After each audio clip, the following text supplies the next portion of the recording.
हिंदी व्याकरण सीरीज में आप सबका बहुत बहुत स्वागत है। हम लोगों ने पिछले वीडियो में रचना और बनावट के आधार पर शब्द को जाना था कि किस प्रकार के होते हैं। रूढ़, यौगिक और योग रूढ़ को जाना था। आज उसी क्रम में जानेंगे विकार के आधार पर शब्द कितने प्रकार के होते हैं। तो पहले तो हम जानेंगे विकार क्या है। ये जो पढ़ा था इसको कि विकार के आधार पर शब्द, तो ये विकार का अर्थ होता है परिवर्तन। परिवर्तन तो जो विकार उत्पन्न होगा ये दो प्रकार से होता है। जिसे विकार के आधार पर जो शब्द होते हैं वो दो प्रकार के होते हैं। एक होता है विकारी और एक होता है अविकारी। अविकारी, अविकारी शब्द, यहाँ भी शब्द कर लीजिए और यहाँ। अब किस प्रकार से ये विकारी शब्द होगा और अविकारी शब्द होगा, यानी किस प्रकार से विकार उत्पन्न होगा और विकार नहीं उत्पन्न होगा। तो हमने जाना था कि जब लिंग और वचन और कारक, इन तीन चीजों से जिस शब्द पर प्रभाव पड़ जाए वो विकारी होगा और जिस पर ना पड़े वो अविकारी होगा। कैसे? विकार का अर्थ परिवर्तन होगा, यानी जिस शब्द पर लिंग का प्रभाव पड़ जाए, वचन का प्रभाव पड़ जाए और कारक का प्रभाव पड़ जाए तो ऐसे शब्द विकारी होंगे। तो ऐसे शब्द व्याकरण में हम जानते हैं किसको, संज्ञा को जानते हैं कि संज्ञा विकारी शब्द है। सर्वनाम विकारी शब्द है, सर्वनाम विकारी शब्द है। विशेषण भी विकारी शब्द है, विशेषण भी विकारी है। और क्रिया भी विकारी शब्द है।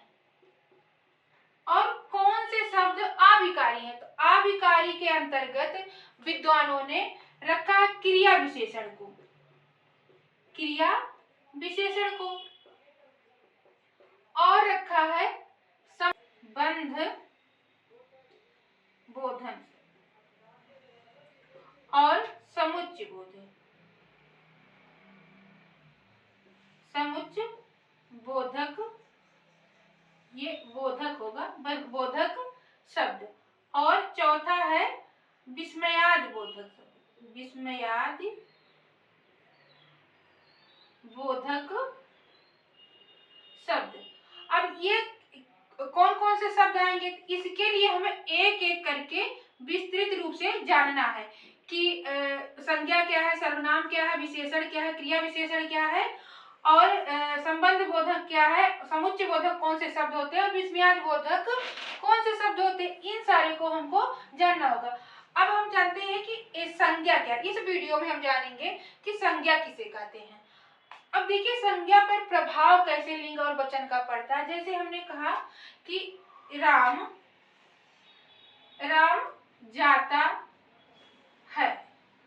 अब यहाँ हमें क्या बोध हो रहा है कि राम जाता, ये कोई पुरुष है, तो हमें पुरुष वचन का, पुरुष लिंग का यहाँ बोध होता है कि राम जाता है तो इसका मतलब कोई पुरुष है। हमने कहा सीता जाती है, सीता जाती है, तो इसको पढ़ते ही हमें ये बोध हो गया कि यहाँ कोई स्त्री जा रही है, कोई स्त्री है, यानी महिला का बोध हो रहा है। तो इस प्रकार से जब हम अंतर कर पाते हैं तो वो, और यहाँ जो प्रभाव पड़ रहा है यानी यह क्रिया बदल जा रही है। देखिए राम जाता हो जाता है और सीता जाती है हो जाती है, तो जब क्रिया बदल जा रही है तो वो लिंग का प्रभाव है।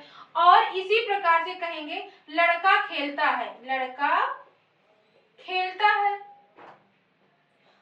अब यहाँ हमें ये बोध हो रहा कि एक लड़का खेल रहा, यहाँ पर एक लड़का खेल रहा, तो जो एक का बोध हो रहा है तो यहाँ पर हम क्या है, ये वचन का प्रभाव हो रहा।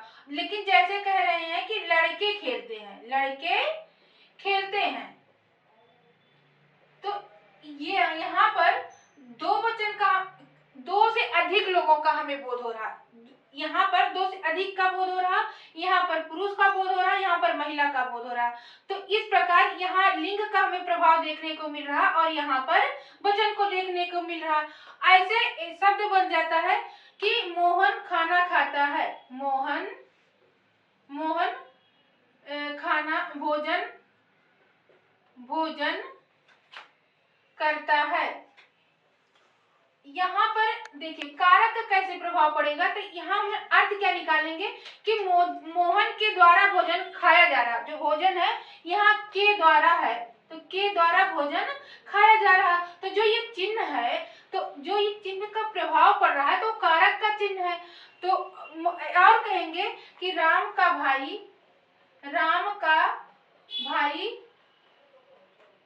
श्याम है। अब यहाँ पे जो ये का चिन्ह आया है ये हमें कारक का बोध करा रहा है। तो इस प्रकार से संज्ञा पर, सर्वनाम पर, विशेषण पर और क्रिया पर लिंग वचन कारक का प्रभाव पड़ता है। तो इस प्रकार जब हम एक एक चीज को जानेंगे और लिंग वचन कारक को जानेंगे तो मुझे अच्छे से सारी चीज समझ में आ जाएगा। तो आइए सबसे पहले आज हम जानते हैं कि संज्ञा किसे कहते हैं। संज्ञा शब्द का अगर शाब्दिक अर्थ हम कहें तो ये बना है सम प्लस ज्ञा के योग से। जो सम है इसका अर्थ यहाँ हम लेंगे सम्यक, इसका अर्थ लेंगे सम्यक। सम्यक का एक अर्थ होगा संपूर्ण, संपूर्ण, और ज्ञा का अर्थ होता है ज्ञान, अर्थात जो हमें संपूर्ण ज्ञान कराए, यानी सब कुछ बताए, सबकी पहचान कराए, वो क्या है, संपूर्ण ज्ञान कराए, वो क्या है, संज्ञा है, संपूर्ण ज्ञान कराए। यहाँ हम इससे, इस शब्द से ये अर्थ निकाल सकते हैं। अब वो कैसा संपूर्ण ज्ञान कराएगा, जो हमारे सामने जो भी वस्तु है, जैसे हमने कहा मेज, कुर्सी, टेबल, पंखा, पर्दा, रोड या कल्पित जो कुछ भी हम सोच रहे हैं, हमारे चर अचर जहाँ भी कोई भी शब्द चीजें हैं, उसे जिस भी रूप में अगर हम जानते हैं, जिस तरीके से हम पहचानते हैं, जिस नाम से हम पहचानते हैं, उसे संज्ञा कहते हैं। तो कहने का अर्थ यह है कि इस संज्ञा को हम एक अर्थ ले सकते हैं नाम से, कि यानी किसी भी वस्तु के नाम को, किसी भी चीज के नाम को, चाहे वो प्राणीवाचक हो, चाहे वह अप्राणीवाचक हो, चाहे वह भाववाचक हो, चाहे वह दशावाचक हो, किसी भी तरीके का हो या स्थान का नाम हो, तो नाम को हम संज्ञा कहेंगे। यानी किसी का जो पहचान बताए, पहचान बताए। जब आप जिस तरीके से जिसको पहचानते हैं, जैसे अगर हम कह दिए कि मोहन, तो हम सिर्फ मोहन को ही बुलाएंगे। हमने कहा कि आज हमें जयपुर जाना है, तो कंफर्म है कि सुनने वाले समझ गए हैं कि किस नगर में जाना है, जयपुर वाले नगर में जाना है, जयपुर ही जाएंगे, किसी दूसरे नगर में, उन्हें दिल्ली नहीं समझ लेंगे कि हम दिल्ली जा रहे हैं। परिभाषा क्या है, हम जो विद्वानों ने परिभाषा दिया उसको देख लेते हैं। कहा है कि किसी भी व्यक्ति, वस्तु, स्थान, भाव, दशा के नाम को संज्ञा कहते हैं। जैसे क्या है, मोहन, मेज, जापान, मिठास, बुढ़ापा, विद्वान। यानी ये मोहन क्या है, ये व्यक्ति है, मेज कोई वस्तु है, जापान एक स्थान का नाम है, मिठास जो है ये भाव है। जब हम खाते हैं कोई चीज तो अपने भाव से प्रकट करते हैं कि मीठा है या खट्टा है, तो भाव है। दशा का नाम जाने कि जैसे बुढ़ापा आया है तो मतलब दशा उसका है, उस अवस्था में, ये अवस्था का, ये अवस्था है, दशा का नाम हुआ। विद्वान किसी गुण का नाम बता रहा है कि मतलब वो विद्वान है, जो बहुत जानकार है। तो इस प्रकार जितने भी शब्द आते हैं वो क्या है, संज्ञा है। अब विद्वानों ने क्या किया कि इस तरीके से तो सारी चीज गड़बड़ हो जाती कि एक ही लाइन में कह दिया जाए, तो उन्होंने क्या किया, संज्ञा का भेद बनाया। तो जो मुख्यतः भेद बना हुआ है, मुख्य रूप से संज्ञा के कितने भेद हैं, वो 3 भेद हैं। कौन कौन से, व्यक्तिवाचक, जातिवाचक और भाववाचक। और इसमें भी इतने तीनों, जैसे इसमें क्या है कि जो व्यक्तिवाचक संज्ञा होती है, इसको कहने से किसी एक जगह का नाम आता है, एक चीज के लिए विशेष हो जाता है। जैसे हमने कहा गांधी, तो ये गांधी कहने से हमें महात्मा गांधी का ही बोध होता है, महात्मा गांधी का बोध होता है। अगर हमने कहा कि कृष्ण, हमने कहा विष्णु, हमने हमने कहा रीता, गीता, यानी किसी व्यक्ति का यानी विशेष वस्तु का, चाहे कहे किसी देवता का नाम ले लिया जाए, देवता का नाम जैसे विष्णु है, यानी किसी एक विशेष चीज का जो हमें जानकारी कराए, जिस चीज से जानकारी हो वो क्या है, व्यक्तिवाचक संज्ञा है। और जिस शब्द से हमें उस जाति के संपूर्णता की बोध हो, संपूर्ण जाति का बोध हो, वो जातिवाचक है। और भाववाचक संज्ञा क्या है कि जिससे हमें किसी के भाव, दशा या गुण का बोध हो, वो भाववाचक संज्ञा है। तो विद्वानों ने कहा कि अब इस तरीके से तो काम चलेगा नहीं, कि और बहुत सारी चीजें हैं जिसको हम शब्द से या नाम से जानते हैं, जैसे सोना चांदी हुआ, गुच्छा हुआ, झुंड हुआ, तो उसको हम किसके कैटेगरी में रखेंगे, जहाँ पे लोग बैठे हुए उसे हम क्या बोलेंगे, जो तो ये हुआ कि इसके दो भेद और करेंगे, ये दो भेद और कर देते हैं। तो उसके जो दो भेद किए हैं, इसी जातिवाचक संज्ञा के दो भेद किए, एक कर दिए हैं द्रव्यवाचक संज्ञा, और एक कर दिए समूहवाचक संज्ञा, समूहवाचक संज्ञा। इसमें द्रव्य से संबंधित जितने भी चीजें आती हैं, द्रव्य मतलब जिसको हम तौल सके, नाप सके, ऐसे वस्तुओं को द्रव्यवाचक के अंतर्गत किए। और जिसमें हमें एक झुंड, एक समूह का बोध हो रहा हो, जहां पर मतलब ज्यादा के बोध हो, जिसके हम गणना कर सके, उसे समूह के अंतर्गत कर दिए।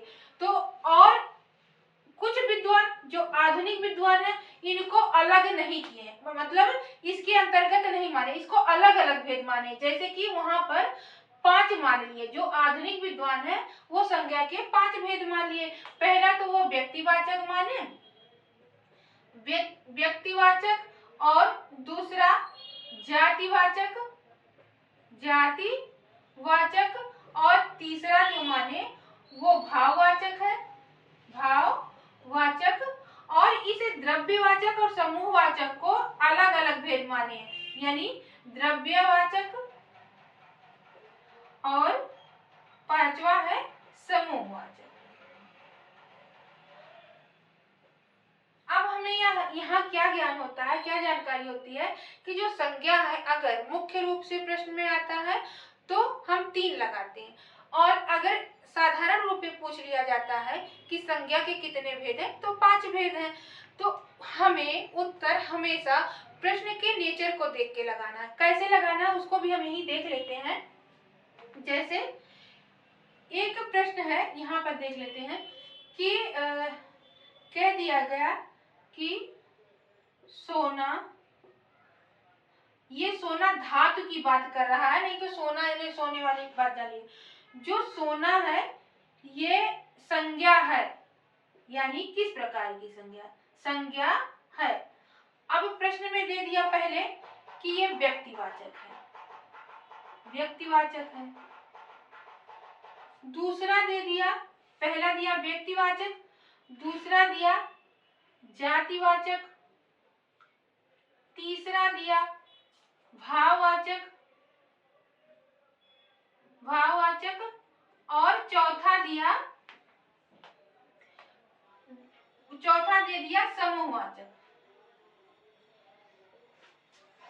अब हमें यहाँ उत्तर देना है कि हम इस सोना शब्द को किसके अंतर्गत रखें, व्यक्तिवाचक की, भाववाचक की, समूहवाचक। तो जाहिर सी बात है कि जो सोना है ये किसी धातु का नाम है, और इससे कोई विशेष चीज नहीं बने, पूरे सोने की बोध किया जा रहा।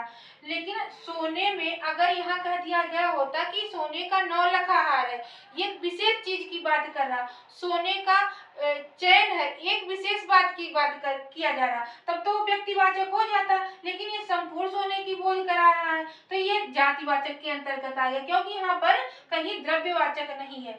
द्रव्यवाचक होता तो उसे हम, जब हम इसको सोने को तौल भी सकते हैं, नाप भी सकते हैं, तो जब हम इस तरीके से हम देख लेते हैं तो वो यहाँ द्रव्यवाचक नहीं है, तब तो हम उत्तर यहाँ जातिवाचक लगा देंगे। लेकिन अगर इसी प्रश्न में ये समूहवाचक के जगह ये द्रव्यवाचक दे देता, ये द्रव्यवाचक शब्द यहाँ दे देता, तब हम जातिवाचक पर आंसर नहीं करेंगे, हम वहाँ द्रव्यवाचक पर आंसर करेंगे कि ये सोना जो है वो द्रव्यवाचक है। तो इस प्रकार हमें उत्तर देना है जहाँ पर संज्ञा शब्द के आते हैं। अब हम क्या करेंगे, एक एक करके अच्छे से जानते हैं कि संज्ञा किसे कहते हैं। अब व्यक्तिवाचक संज्ञा क्या है? जिस संज्ञा शब्द से किसी विशेष प्राणी, वस्तु अथवा स्थान का बोध हो, स्थान के नाम का बोध हो, नाम का बोध हो, उसे व्यक्तिवाचक संज्ञा कहते हैं। किस प्रकार से? जैसे कहा हमने श्याम, हमने कहा राधा, हमने कहा कुतुब मीनार, हमने कहा भारत। अब भारत कहने से हमें भारत का ही बोध हो रहा है, कुतुब मीनार कहने से कुतुब मीनार का ही बोध होगा, कोई अर्थ इससे और नहीं निकलेगा। इस प्रकार कुछ और नहीं हो सकता। राधा कहने पर हमें राधा का ही बोध होता है और श्याम कहने से श्याम का ही बोध होता है। यदि किसी व्यक्ति का भी नाम लिया जाए, जैसे राजू, मोहन, सोहन, जो भी नाम लिया जाए, तो इस प्रकार से जब हम किसी को बुलाते हैं किसी नाम देकर, सिर्फ एक पर्सन की जब बात की जाती है वहां पर, तो वहां पर व्यक्तिवाचक संज्ञा होता है। अब जैसे कुछ और चीजें हैं, जैसे दिशाओं के जितने भी नाम हैं, जितने भी हमारे दिशा होते हैं, 10 दिशाओं के जो नाम हैं, जैसे पूर्व, पश्चिम, उत्तर, दक्षिण आदि, ये सारी जितने भी दिशाओं के, यानी 10 दिशाएं जितनी हैं, वो सारे व्यक्तिवाचक संज्ञा। देश के नाम, जैसे कह दिया रूस, अमेरिका,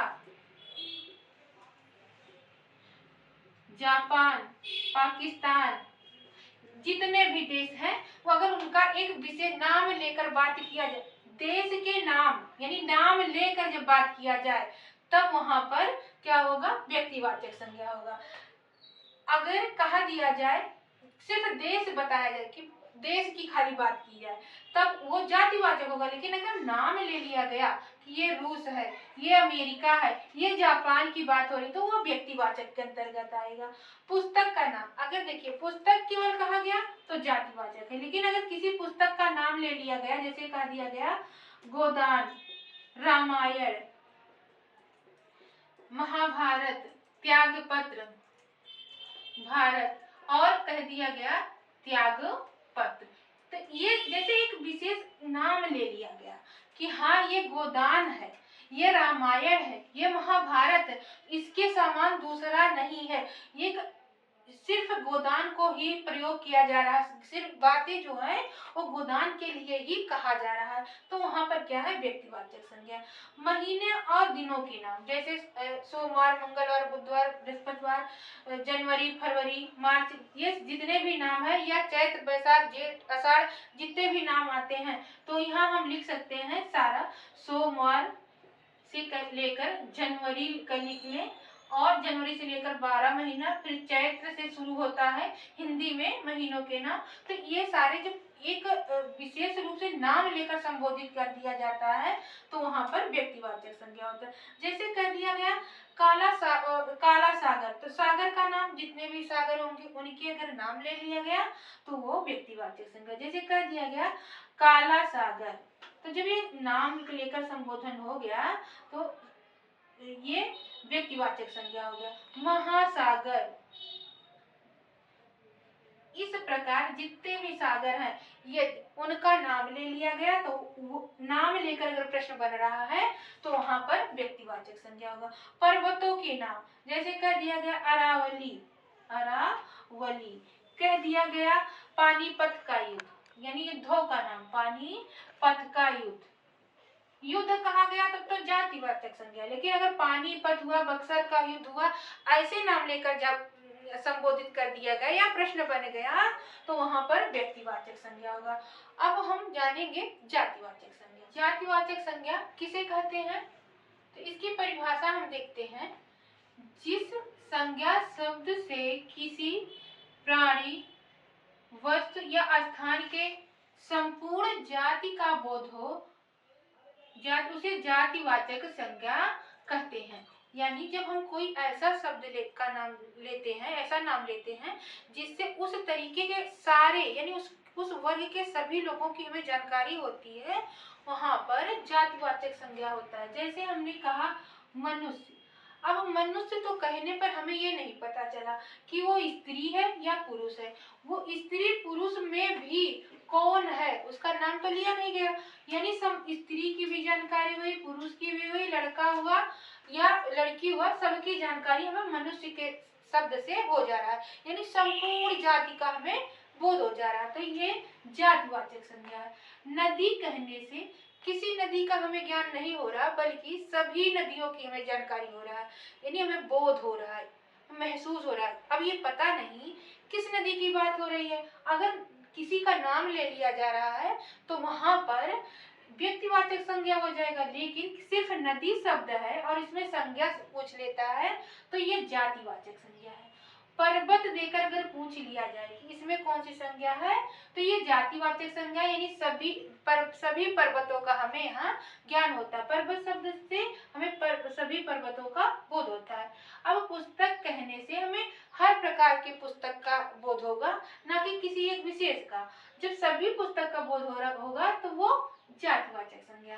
गांव कहने से हमें सारे गांव का बोध हो रहा, किस गांव के बोध हो रहा ये नहीं हो रहा, हमें ये पता चल रहा कि ये संपूर्ण गांव के, इस प्रकार के सभी गांव की बात की जा रही। शहर कहने से हमें ये पता चल रहा है, ये बोध हो रहा है कि सभी शहर की बात किया जा रहा है, किसी एक विशेष शहर की बात यहाँ नहीं हो रहा है। लड़का कहने से हमें लड़कों की ज्ञान हो रहा है, लड़कों का बोध हो रहा है, लेकिन कौन सा लड़का है उसका नाम नहीं लिखा हुआ है, तो इसलिए लड़का शब्द में जातिवाचक संज्ञा। मेज कहने से हमें सभी मेजों का बोध हो रहा, किसी एक मेज का हमें बोध नहीं हो रहा। शेर कहने से शेर के संपूर्ण जाति का बोध हो रहा, किसी एक विशेष प्रकार का बोध हमें नहीं हो रहा, तो शेर शब्द में जातिवाचक संज्ञा है। अगर इसी किसी शेर का नाम दे दिया गया तो वहां पर हमें व्यक्तिवाचक हो जाएगा। और बंदर कहने से बंदर जाति के सभी बंदरों का हमें बोध हो रहा है। अब इसी प्रकार जितने भी शब्द आए और भी आप जोड़ सकते हैं, वो सारे शब्द क्या होंगे, जातिवाचक संज्ञा होता है। अब देखिए, जो व्यक्तिवाचक संज्ञा है और जातिवाचक संज्ञा है, कभी कभी जातिवाचक संज्ञा को व्यक्तिवाचक के तरीके से प्रयोग कर लिया जाता है और कभी व्यक्तिवाचक संज्ञा को जातिवाचक संज्ञा की तरह प्रयोग कर लिया जाता है, और ये बहुत भ्रमित करता है परीक्षा में हम सब। जैसे व्यक्तिवाचक संज्ञा जो है वो जातिवाचक संज्ञा में किस प्रकार से प्रयोग होता है, कहा गया है, ऐसे प्रश्न में दे दिया जाएगा कि आज देश में हरिश्चंद्रों की कमी नहीं है। अब यहाँ हरिश्चंद्र पर आपको डाट बना के दे देगा, कहेगा लाइन खींचे हुए पर बताइए, ये डॉट बनाए हुए शब्द पर बताइए ये इसमें कौन सी संज्ञा है। तो ऑप्शन में आपको व्यक्तिवाचक भी देगा, जातिवाचक भी देगा, भाववाचक भी देगा, बहुत कुछ दे देगा। तो ये हमें यहाँ कैसे पता चलेगा कि ये जातिवाचक है कि व्यक्तिवाचक है। नाम तो व्यक्ति का है, किसी एक विशेष व्यक्ति का है।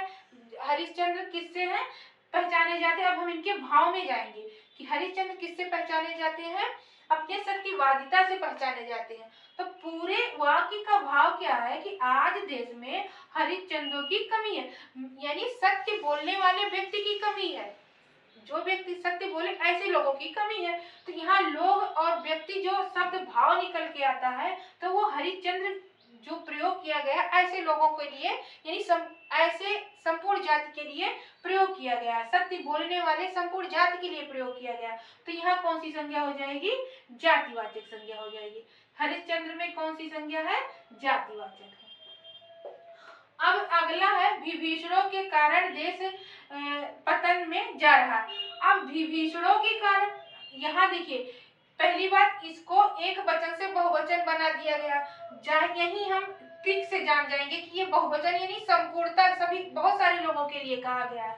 विभीषण मतलब भेदी, यानी जो भेद बताए, अपने घर का भेद अलग देशों में बताए, अलग जगह जाके बताए, या विपक्षियों को बताए। तो इस मतलब विपक्षियों के कारण, यानी भेदियों के कारण ही देश हमारा पतन में जा रहा है, भाव ये निकल के आ रहा। तो जाहिर सी बात है कि यहाँ पर जातिवाचक संज्ञा है, यहाँ पर कौन सा है, जातिवाचक संज्ञा है।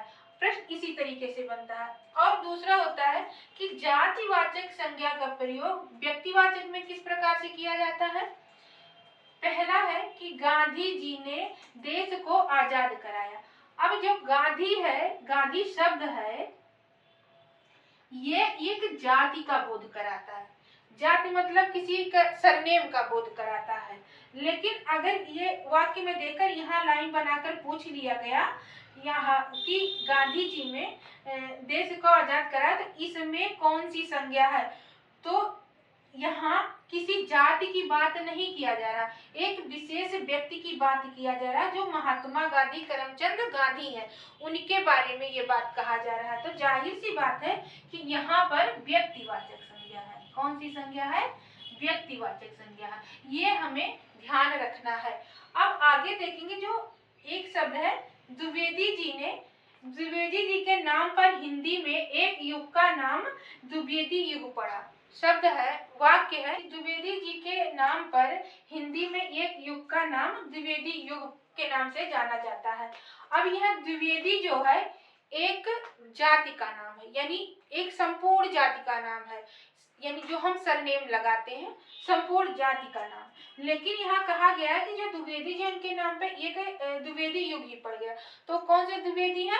महावीर प्रसाद द्विवेदी की बात कर रहा, किसी और की नहीं, महावीर प्रसाद द्विवेदी की बात हो रही है यहाँ पर। महावीर प्रसाद जिसके नाम पर द्विवेदी युग नाम पड़ा है, महाप्रसाद द्विवेदी जी की यहाँ बात हो रही है।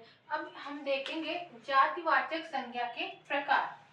जैसा कि कुछ विद्वान मानते हैं कि संज्ञा के 5 प्रकार हैं और कुछ मानते हैं कि संज्ञा के मुख्य 3 प्रकार है, उसी के 2 प्रकार हैं द्रव्यवाचक और समूहवाचक। तो हम इस प्रकार के अंतर्गत इन दोनों को जान लेते हैं। प्रश्न में अगर 3 आता है तो उत्तर की संज्ञा के प्रकार कितने हैं? 3 है, तो 3 लगाना है। अगर पूछता है 5 है, आंसर में रहता है, तो आप 5 लगाइए। वो उसके नेचर पे जाइएगा कि मुख्य रूप से पूछ रहा है या कुल पूछ रहा है, तो उस प्रकार का उत्तर बनेगा। अब यहाँ हम जान लेते हैं कि द्रव्यवाचक संज्ञा किसे कहते हैं। जो द्रव्यवाचक संज्ञा है वो किसी सामग्री या द्रव्य आदि का बोध कराने वाले शब्द होते हैं, और ऐसे शब्दों को द्रव्यवाचक संज्ञा कहा जाता है। परिभाषा में लिखा गया किसी सामग्री या द्रव्य आदि का बोध कराने वाले शब्द को द्रव्यवाचक संज्ञा कराने वाले शब्द द्रव्यवाचक संज्ञा होते हैं। जैसे कि अगर बात करें सोना का, तो ये द्रव्यवाचक है क्योंकि इसे हम गिन नहीं सकते। चांदी है, ये भी धातु है, ये तौला नापा जाएगा। लोहा हुआ, लकड़ी हुआ, अन्न और स्टील हुआ, पीतल हुआ, ऐसे शब्द सारे द्रव्यवाचक हैं। प्लास्टिक, नमक, तेल, कोयला, चीनी, घी, जितने भी सारे शब्द हैं वो सब द्रव्यवाचक है। जो संज्ञा शब्द है इसके देखिए एक विशेष बात है इसमें, क्या पहचानने के लिए जो ये पहचान कराएगा, पहचानने के लिए जो ये नोट्स है इसको नोट करके लिख लीजिएगा, जो आपको द्रव्यवाचक संज्ञा पहचान कराने में विशेष रूप से मदद करेगा। जो द्रव्यवाचक संज्ञा होता है ऐसे शब्दों का प्रयोग प्रायः एक वचन में होता है, यानी इतने शब्दों का अगर वचन पूछ लिया जाता है, इन सारे शब्द को दे दिया जाए, सोना, चांदी, लोहा, लकड़ी, अन्न, स्टील, नमक, कोयला, घी आदि, इन सारे शब्दों को अगर देकर वचन पूछ लिया जाता है तो एक वचन होगा। क्यों एक वचन होगा? क्योंकि उसे गिना नहीं जा सकता, वो ढेर में रहता है। अब वो ढेर देखकर समूह मत लगा दीजिएगा क्योंकि उसे तौला जा सकता है। ये जो द्रव्यवाचक संज्ञा शब्द है ये नापे जाते हैं, ये तौले जाते हैं और इससे कुछ दूसरा सामान भी बनाया जा सकता है। तो इसलिए ये जो शब्द है ये सारे शब्द क्या हैं? द्रव्यवाचक संज्ञा। तो ये आप अपने मन में बैठा लीजिएगा द्रव्यवाचक संज्ञा पहचान कराने में, नहीं तो दोनों क्या है कि जो समूहवाचक संज्ञा है और द्रव्यवाचक संज्ञा दोनों को कंफ्यूज करा देता। तो ये लाइन आपको कंफर्म कराएगा कि कहाँ पर द्रव्यवाचक संज्ञा है और कहाँ पर समूहवाचक संज्ञा है, और ये सारे शब्द एक वचन होते हैं। तो अब हम जान लेंगे समूहवाचक संज्ञा को। अब हम लोग इसे देखते हैं कि समूहवाचक संज्ञा किसे कहते हैं, कौन से शब्द हैं जो समूहवाचक है।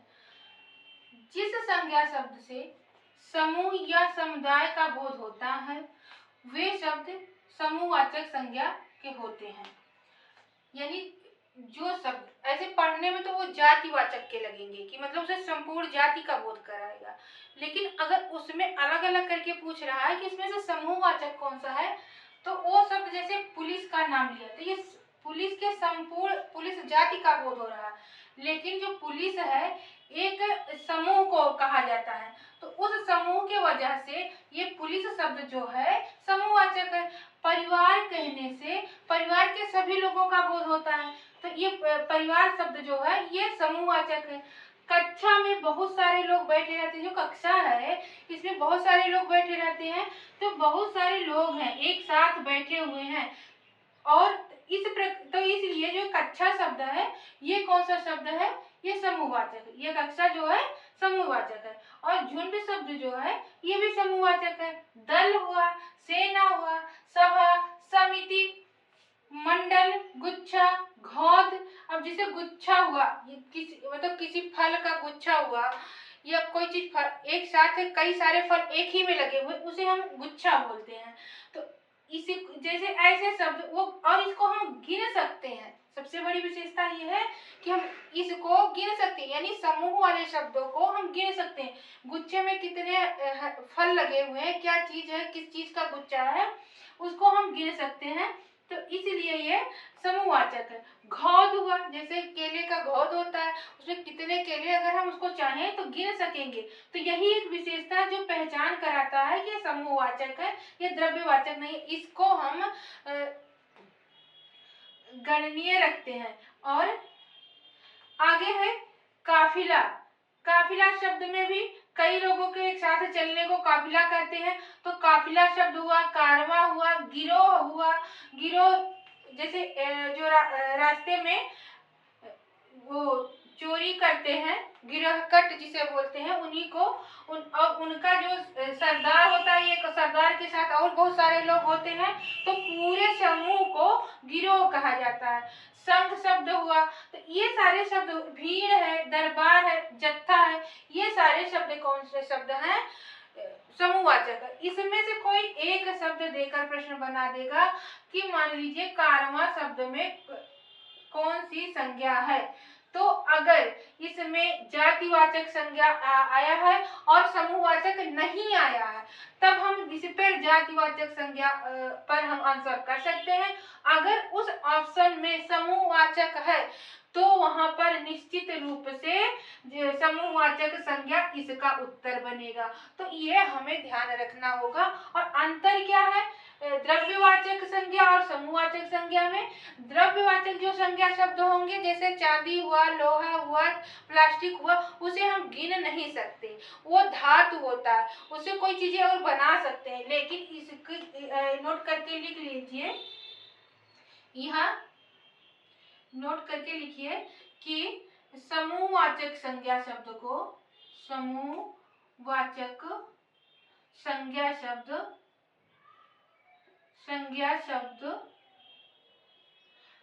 गणनीय होते हैं। गणनीय मतलब गणना करने के योग्य होते हैं, गणनीय होते हैं तथा बहुवचन होते हैं तथा बहुवचन शब्द होते हैं। ये बहुवचन शब्द होते हैं, ये इसका पहचान कराएगा, होते हैं। यही आपको पहचान कराएगा कि कौन सा शब्द द्रव्यवाचक है और कौन सा समूहवाचक है। अब हम देखेंगे इसका अगला प्रकार भाववाचक संज्ञा को देखेंगे कि भाववाचक संज्ञा किसे कहते हैं। इसकी अब जो परिभाषा है वो क्या कह रहा है देखते हैं। ये परिभाषा है, जिस संज्ञा शब्द से किसी के गुण, धर्म, भाव, दशा या अवस्था का बोध होता है, उसे भाववाचक संज्ञा कहते हैं। जैसे हुआ घृणा। घृणा मतलब इसकी भावना की बात की जा रही है, बचपन अवस्था की बात किया जा रहा है, बुढ़ापा अवस्था की बात किया जा रहा है, जवानी ये भी बुढ़ापा अवस्था की बात है। मिठास जो होता है वो एक भाव है जो अंदर होता है, महसूस होता है, उसे कहा नहीं जा सकता। भाव, थकावट, हरियाली, ये जितने भी शब्द हैं ये किसी न किसी परीक्षा में पूछे हुए हैं। बुढ़ापा देकर पूछ लिया गया इसमें कौन सी संज्ञा है। इसका जो विशेषता है, भाववाचक संज्ञा की जो विशेषता है वो है ये पहली बात तो ये एक वचन में प्रयोग किया जाता है, एक वचन में प्रयोग होता है, ये बहुवचन नहीं है, एक वचन है ये। और दूसरी बात तो ये है कि इसको हम कह नहीं सकते, इसे यानी भाववाचक संज्ञा को हम कह नहीं सकते। भाववाचक संज्ञा को मैं बोल के नहीं बता सकती, बल्कि महसूस कर सकते हैं। कह नहीं सकते, इसे सिर्फ महसूस करते हैं, इसे सिर्फ महसूस करते। ये आप सबको पहचान के लिए बता दे रही हूँ, महसूस करते हैं। यानी जैसे घिड़ा, बचपना या बचपन, बुढ़ापा, मिठास, इसको कोई कह के थोड़ी बता पाएगा कि ये इतना मीठा या इतना खट्टा। ये आप महसूस करोगे कि मीठा ज्यादा है या कम है, खट्टा कम है या ज्यादा है, थकावट कितनी लगी है, हरियाली किस प्रकार से, आपके आंखों को पता चलेगा और महसूस करेगा, ना कि आप अपने बातों से या शब्दों से किसी को बता सकते हो, महसूस करा सकते हो। मैं महसूस कर रही हूँ, आप भी महसूस करिए, इस प्रकार से कर सकते हैं। तो ये सारी चीजें आप नोट कर सकते हैं इसको पहचान करने के लिए। अब क्या होता है, कुछ भाववाचक संज्ञा इस प्रकार से होते हैं जो जातिवाचक में प्रयोग हो जाता, और इसी भाववाचक को किस प्रकार से जातिवाचक संज्ञा में प्रयोग किया जाता है उसे देखते हैं। पहला है, जैसे शहर भर में गंदगियों का ढेर लगा हुआ है। जो शहर है उसमें गंदगियों का ढेर लगा। अब जो गंदगी शब्द है ये क्या है, भाववाचक शब्द है। गंदगी शब्द जो है, गंदा संज्ञा से गंदगी बना है, गंदगी। अब इस गंदगी से गंदगियों यानी बहुत सारी गंदगियों की बात किया जा रहा है। यहाँ पर मतलब बहुत जगह पे गंदगी है, तो यहाँ पर ये शब्द जो है, अगर यहाँ ऐसे देकर पूछ लिया जाता है कि इसमें कौन सा संज्ञा है, तो यहाँ पर भाववाचक संज्ञा जो है बहुवचन में प्रयोग हुआ है, ये तब क्या हो जाएगा, जातिवाचक हो जाएगा। जब बहुवचन की बात करेगा तो जातिवाचक हो जाएगा, ये हमें ध्यान रखना है। बहुत बार चालाकियां हानि पहुंचा देती हैं, और इसके बाद चालाकियों पर ऐसे एक डाटे करके पूछ लेगा इसमें कौन सी संज्ञा है। तो हम जानते हैं जो चालाक होता है वो महसूस किया जाता है, उसको कहा नहीं सकते, झट से भाववाचक संज्ञा में लगा देंगे। लेकिन अब यहाँ क्या होगा, चालाकियां की बात की गई है, यानी उसे बहुवचन में प्रयोग कर दिया गया है, और जब बात बहुवचन की हो जाती है तो वहां पर जो ये है ये जातिवाचक हो जाएगा। ये शब्द जो है जातिवाचक संज्ञा हो जाएगा। तो इस तरीके से हम भाववाचक संज्ञा को पहचान सकते हैं। अब हम देखेंगे कि इसको निर्माण किस प्रकार से करते हैं व्याकरण में। अब भाववाचक संज्ञा का निर्माण किस प्रकार से किया जाता है, जो हमने पढ़ा कि ये सारे शब्द भाववाचक हैं, इनको हम निर्मित कैसे करते हैं। तो व्याकरण में ये बताया गया है कि जो भाववाचक संज्ञा है उसे 5 प्रकार से बनाया जा सकता है। पहला तो जाति से, जातिवाचक संज्ञा शब्द से, सर्वनाम से बनाया जा सकता है, विशेषण से बनाया जा सकता है, क्रिया से बनाया जा सकता है, और अव्यय से बनाया जा सकता है। जो जातिवाचक संज्ञा, जैसे बूढ़ा शब्द है ये जातिवाचक है, खेत शब्द है ये जातिवाचक है, बाप शब्द है तो ये जातिवाचक है। तो जो ये बूढ़ा है इसका बन जाएगा बुढ़ापा। इसका अगर भाववाचक शब्द बनाए, अगर हम इसे भाववाचक बनाएंगे, भाववाचक शब्द बनाएंगे किससे, जातिवाचक संज्ञा से, तो ये बूढ़ा शब्द का क्या बन जाएगा, बुढ़ापा। ये शब्द क्या है, भाववाचक है। खेत शब्द जातिवाचक है। अब इससे हमको भाववाचक शब्द बनाना है तो इसका बन जाएगा खेती। अब खेती क्या हो गया, भाववाचक हो गया। बाप जो है ये क्या है, जातिवाचक शब्द है। बाप से सारे बाप की बोध होता है, लेकिन अगर कह दिया जाए फला का बाप, एक पर्सन की किसी की बात कर दिया जा रहा है तो वो व्यक्तिवाचक हो जाएगा। लेकिन हम यहाँ देख रहे हैं कि जातिवाचक संज्ञा से भाववाचक शब्द कैसे बनता है, तो ये बाप से जब हम भाववाचक में परिवर्तन करते हैं तो ये बन जाएगा बपौती। बपौती ये शब्द क्या है, भाववाचक है। तो हमें ये याद, इसी प्रकार और भी बहुत सारे शब्द बन जाएंगे। अपना शब्द जो है वो सर्वनाम है। निज शब्द क्या है? सर्वनाम है। मम शब्द क्या है? सर्वनाम है। अब इससे हम भाववाचक संज्ञा किस प्रकार बनाएंगे? देखिए, जो अपना शब्द है, इससे शब्द जो भाववाचक बनेगा अपनापन, अपनापन, या अपनवत भी करेंगे तब भी सही हो जाएगा। और फिर दूसरा है निज। निज मतलब खुद के लिए बात किया गया। और ये जो निज की बात है, निजवाचक सर्वनाम का एक भेद के लिए प्रयोग किया जाता है। तो ये सर्वनाम शब्द है, तो इसका जो भाववाचक बनेगा तो निजता का हो जाएगा, या निजत्व भी करेंगे तब भी सही हो जाएगा। अब माँ का, मम का जो है, इसको मम मतलब मेरा होता है, और ये मम शब्द क्या है? सर्वनाम है। अब इसको जब हम भाववाचक में प्रयोग करेंगे तो मम शब्द क्या बन जाएगा? ममता में प्रयोग हो जाएगा, या इसे हम ममत्व में भी कह सकते हैं। तो इसको हम दो रूपों में भी लिख सकते हैं, और एक रूप तो हम देख ही रहे हैं। तो इस प्रकार अभी जो ये शब्द बने क्या है? भाववाचक है।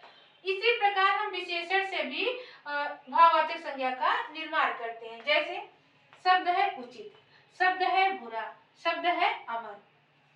तो जो ये उचित शब्द है, इसका जब भाववाचक बनेगा तो औचित्य बन जाएगा, औचित्य बन जाएगा। जो उचित हो, जो सही हो, जो सही काम हो, उसके लिए औचित्य शब्द का प्रयोग करते हैं। बुरा शब्द का जो है, उसको अगर भाववाचक बनाएंगे तो ये शब्द बन जाएगा बुराई।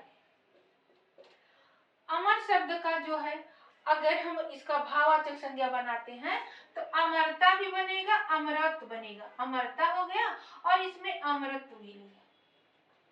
ये दोनों शब्द सही होंगे अमर से भाववाचक। और क्रिया से जो है, क्रिया क्या है? उबलना है, घबराना है, गर्जना है। इसका जब हमें क्रिया से भाववाचक वो शब्द बनाना है, उबलना का हो जाएगा उबाल, उबाल। और घबराना का हो जाएगा घबराहट।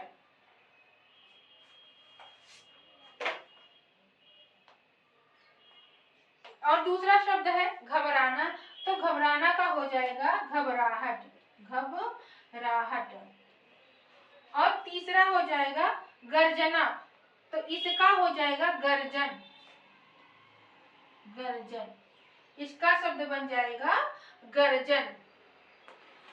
ये सारे शब्द क्या है? ये है उबाल, ये घबराहट, ये है गर्जन। तो ये सारे शब्द क्या है?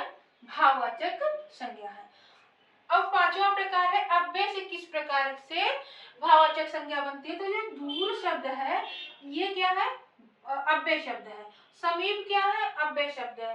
धिक क्या है? अव्यय शब्द है। और अब इसे भाववाचक संज्ञा में कैसे प्रयोग करेंगे? तो जो दूर है, इसका बन जाएगा दूरी, दूर से बनेगा दूरी। समीप से बनेगा समीप्य, समीप्य। और धिक से बनेगा धिक्कार, धिक्कार। ये अव्यय शब्द थे, लेकिन उससे क्या बन गया? भाववाचक संज्ञा। तो इस प्रकार ये जितने शब्द हैं इधर, ये सारे क्या है? ये भाववाचक संज्ञा है। ये सारे शब्द भाववाचक है। और इधर देखिए, ये जातिवाचक है, सर्वनाम है, विशेषण है, क्रिया है और अव्यय है। इस प्रकार संज्ञा शब्द के संज्ञा के जितने भी भेद थे, जितने भी रूप थे, वो सारे हम लोगों ने अच्छे से पढ़ा। उम्मीद करती हूँ आप सबको बहुत अच्छे से समझ में आया होगा। आप लोग पूरी वीडियो देखिए, समझिए, पढ़िए। उसके बाद अगर फिर भी कहीं आपको कोई भ्रम रह जाता है या कहीं कंफ्यूजन होता है तो आप कमेंट बॉक्स में जरूर लिखिए। नेक्स्ट वीडियो में फिर मिलते हैं, तब तक के लिए पढ़िए और मस्त